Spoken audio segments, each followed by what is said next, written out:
Você sabe que a interrupção do depoimento do Pazuello ontem teve dupla serventia, né? Para o Pazuello, veio muito a propósito, porque ele estava sendo espremido no instante em que a sessão foi interrompida. E para os senadores, ofereceu uma oportunidade para que eles se preparassem melhor para essa segunda etapa da inquirição, que se dará nessa quinta-feira, para tentar ver se não engolem tanta mentira quanto engoliram ontem na primeira parte do primeiro capítulo do depoimento do ex-ministro da Saúde. O que me chamou a atenção ontem foi que depois da reunião, depois da sessão, eu fui conversar com pessoas no Palácio e pessoas no Exército e notei que houve reações diferentes nesses dois endereços estratégicos de Brasília. No Palácio do Planalto, o desempenho do Pazuello foi celebrado. E no comando do Exército, a inquirição, que vai prosseguir hoje, foi vista com enorme preocupação.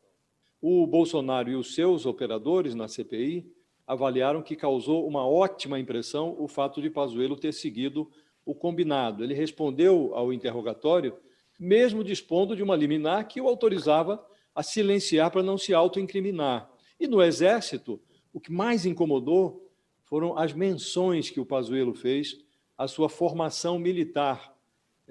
Teve uma resposta que causou enorme incômodo quando o Pazuello, inquirido sobre suas credenciais para comandar o Ministério da Saúde, ele disse que questionar a capacidade de liderança e de gestão de um oficial do Exército seria o mesmo que perguntar se a chuva molha. Nas palavras do Pazuello, se um general não tiver competência para gerir a saúde, tem que começar do zero a instituição do Exército. Na percepção do comando do Exército, o Pazuello arruinou os esforços que vinham sendo feitos nos bastidores nos últimos dias, inclusive em negociações com o presidente da CPI, o senador Omar Aziz, para dissociar o Exército do desempenho do Pazuello no Ministério da Saúde.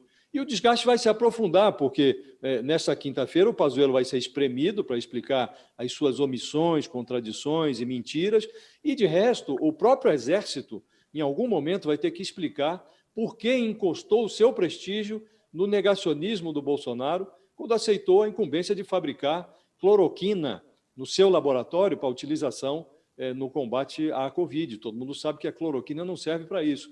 E não se exclui a hipótese de uma convocação do ministro da Defesa, o general Braga Neto, que coordenou um comitê sobre pandemia quando chefiou a Casa Civil. O Bolsonaro conseguiu, Fabiola, transformar o que ele chama de meu exército em matéria-prima de CPI.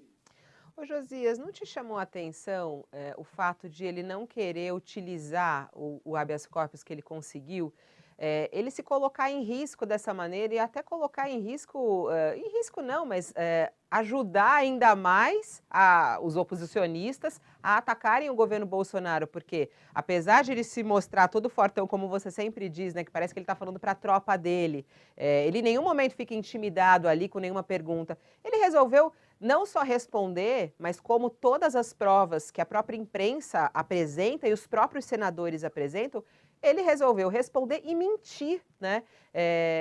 Não é curioso ele não usufruir do que ele conseguiu na justiça? Muito. Mas ontem o que eu percebi das conversas que tive depois foi que isso é parte da estratégia que foi elaborada pelo governo. Ele queria, já estava decidido a requisitar o exercício desse direito ao silêncio no Supremo.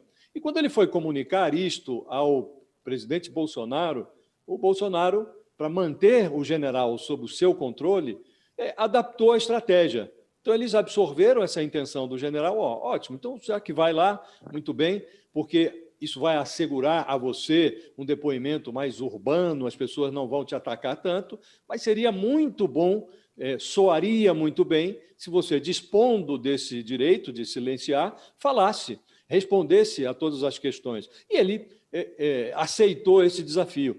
Acho que ele vai se dar mal, não vai ficar bem para ele. Mas é muito difícil sair bem numa situação em que se encontra o Pazuello, porque se ele responde, ele tem que mentir. A alternativa seria denunciar o Bolsonaro. Ele sairia muito bem se ele chegasse lá, olha, eu sou um general, fui ali cumprir uma missão e cumpri as ordens que o presidente me deu. Então, vão perguntar para o Bolsonaro por que ele quer conduzir o governo dele nessa direção. Mas se ele resolve responder para proteger o presidente, aí ele se complica. O silêncio também não seria cômodo, porque a cada silêncio dele você intuiria Talvez, que ele estava escondendo alguma coisa, né?